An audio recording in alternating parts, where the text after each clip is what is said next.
రోగులకు సాంత్వన కలిగించిన ఆమె ఆరోగ్య సహాయకురాలయ్యారు.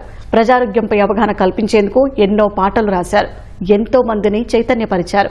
ఆమె అందించిన సేవలకు ప్రతిష్టాత్మక ఫ్లోరెన్స్ నైటింగేల్ అవార్డు దక్కింది. ఇటీవల రాష్ట్రపతి ద్రౌపది ముర్ము చేతుల మీదుగా అందుకున్నారు. ఆమె ఎవరో కాదు, గుంటూరు జిల్లాకు చెందిన శుభావతి. ఆమె జీవిత ప్రస్థానాన్ని ఇప్పుడు తెలుసుకుందాం.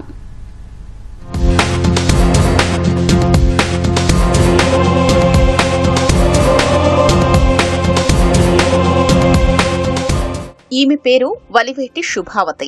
గుంటూరు జిల్లా సంఘం జాగర్లమూడికి చెందిన ఈమె సోషియాలజీలో పీజీ చేశారు. రోగులకు సేవలందించే వృత్తిలో స్థిరపడాలని అనుకున్నారు. 1986లో గుంటూరు జిల్లాలో ఆరోగ్య సహాయకురాలిగా పనిచేసే అవకాశం ఈమెకొచ్చింది. వైద్య ఆరోగ్య శాఖలో విధులు నిర్వర్తిస్తూనే దూర విద్యా విధానంలో హెల్త్ ఎడ్యుకేషన్, పాపులేషన్ సైన్స్ లో పీజీలు పూర్తి చేశారు. 1998లో హెల్త్ ఎడ్యుకేటర్ గా పదోన్నతి పొందారు. అప్పట్లో గుంటూరు జిల్లాలో హెచ్ఐవీ బాధితులు ఎక్కువగా ఉండేవారు. దీనిపై ప్రజల్లో అవగాహన కల్పించేందుకు ప్రచార బాధ్యతను జిల్లా కలెక్టర్ శుభావతికి అప్పగించి ఢిల్లీలో శిక్షణ ఇప్పించారు. ఆ తర్వాత పలు శిక్షణా కార్యక్రమాల్ని శుభావతి విజయవంతంగా నిర్వహించారు.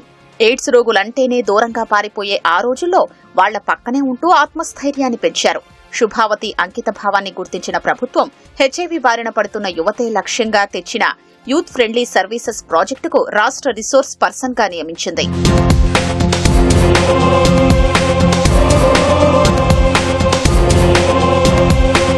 ప్రజారోగ్య సంబంధ అంశాలు సహా మహిళల ఆరోగ్య పరిరక్షణకు పాటలతో ప్రచారం చేస్తే మరింత మందికి చేరువ కావచ్చనుకున్నారు శుభావతి. బాల్య వివాహాలు, పిల్లల ఆరోగ్యం, రక్తదానం, నేత్రదానం, నెలసరి శుభ్రత, భ్రూణ హత్యల నివారణ, గర్భిణులు తీసుకోవాల్సిన జాగ్రత్తలు, పారిశుద్ధ్యం లాంటి అనేక అంశాలపై పాటలు, కవితలు రాశారు. ఆల్ ఇండియా రేడియోలోనూ ప్రసంగించారు. నెల్లూరు జిల్లా డిప్యూటీ డెమోగా విధులు నిర్వర్తిస్తున్న సమయంలో అప్పటి జిల్లా కలెక్టర్ ఎన్ శ్రీకాంత్ సూచనతో ఓటరు చైతన్యంపై పాట రాశారు. దానికి సంగీత దర్శకుడు తమన్ సంగీతం సమకూర్చారు. అది ఓటర్లపై మంచి ప్రభావం చూపింది.